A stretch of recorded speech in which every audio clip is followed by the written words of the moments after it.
The South Carolina Attorney General Alan Wilson announced this state law against price gouging is in effect until while there is a state of emergency in effect, and he has declared this as amid the ongoing wildfires that are happening. The price gouging law is a general ban on excessive and unfair prices during times of disaster. This law is in effect until the state of emergency expires or is terminated.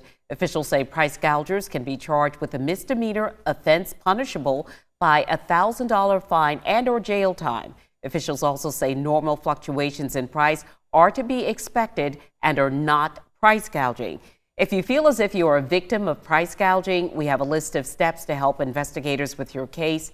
That information is available on our website, counton2.com.